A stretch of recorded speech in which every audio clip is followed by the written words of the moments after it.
नमस्कार। बुलियन की अगर हम बात करें तो पिछला हफ्ता काफ़ी चौंकाने वाला रहा। यहाँ पे हमने देखा वॉल्टिलिटी भी एक्स्ट्रा ऑर्डिनरी थी और की इवेंट्स भी थे। पिछले एक हफ्ते की अगर हम बात करें तो सोने में लगभग 3.5% की तेजी आते हुए दिखाई दी।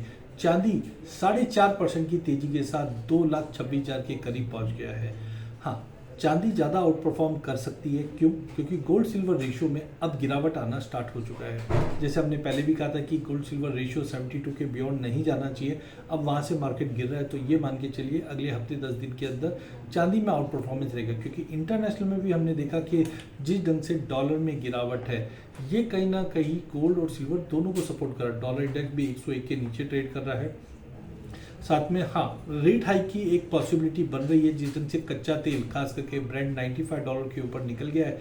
इन्फ्लेशन वापस बढ़ सकता है, क्योंकि पिछले 20 दिनों के अंदर कच्चे तेल में हमने लगभग 35 से 38% की तेजी देखी। तो जून महीने में जो फॉल आया था वो कहीं ना कहीं मार्केट रीस्टेट करता हुआ दिखाई दिया। बट अभी भी मिडिल ईस्ट में रेड सी को लेकर कंसर्न्स बढ़ चुके हैं और इसी के चलते कच्चा तेल तेज है और इन्फ्लेशन के कंसर्न की वजह से वैसे सोने में गिरावट आनी चाहिए। बट आप देखिए 3-4 महीने में जिस ढंग से लड़ाई चल रही है और सोने में गिरावट था, अब लग रहा है कि सोने ने इस चीज़ को प्राइस इन कर लिया। दूसरी इंपॉर्टेंट न्यूज़ है चाइना की तरफ से, जहाँ पे 24 जुलाई से हम देखेंगे कहीं ना कहीं चाइना जो पेपर गोल्ड या डेरिवेटिव लिवरेजिंग है उसको बंद करते हुए दे रहा है। उसका भी इम्पैक्ट प्राइजेस पे पड़ेगा। हालांकि डेटा सेट जो अगले एक हफ्ते में सबसे बड़ा है वो है फेड की बैठक, जहाँ पे हम देख रहे हैं कि फेड से रेट में कोई चेंजेस नहीं आने वाला है अगले हफ्ते। लेकिन सितंबर में पॉसिबिलिटी है कि 55% चांसेस है कि कहीं ना कहीं हम रेट हाइक होते हुए देखें। लेकिन हमारा मानना है कि जब से जॉब डेटा खराब आया है, तो बुरे जॉब डेटा को देखते हुए ऐसा नहीं लग रहा है कि एग्रेसिव रेट हाइक पॉसिबल है। तो थोड़ा देखना पड़ेगा। बट डोमेस्टिक मार्केट में रुपए की गिरावट भी सोने को सपोर्ट करते हुए दिखाई दे रही है। साथ में अगर हम देखते हैं तो जनवरी से लेकर अभी तक सोना 7% की तेजी अभी भी दिखाता हुआ दिखाई दिया है।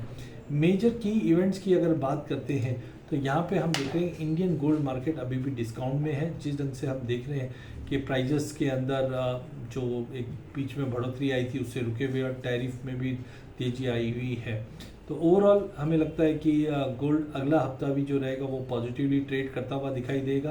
कहीं ना कहीं यूएस के सीपीआई और पीपीआई के जो इन्फ्लेशन के नंबर्स आए हैं उसको देखते हुए लगता है कि सोना सपोर्टेड रहेगा। इंटरनेशनल में $4,000 का स्ट्रॉन्ग सपोर्ट है, जबकि हायर साइड पे 4240 का रेजिस्टेंट रहेगा गोल्ड के लिए। चांदी के लिए 56 का एक अच्छा सपोर्ट रहेगा और 60 के ऊपर अगर प्राइस होल्ड होता है तो 64-20 तक के भी लेवल हम देख पाएंगे।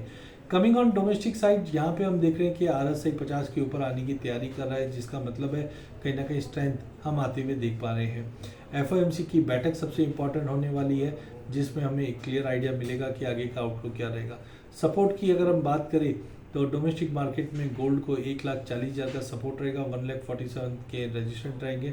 चांदी की अगर बात करें तो 2,19,000 का सपोर्ट रहेगा और करीबन 2,32,000 का एक रजिस्टेंट रहेगा। कुल मिला के बाय ऑन ड्रॉप की रणनीति सोनी चांदी पे हमें करके चलनी चाहिए। धन्यवाद।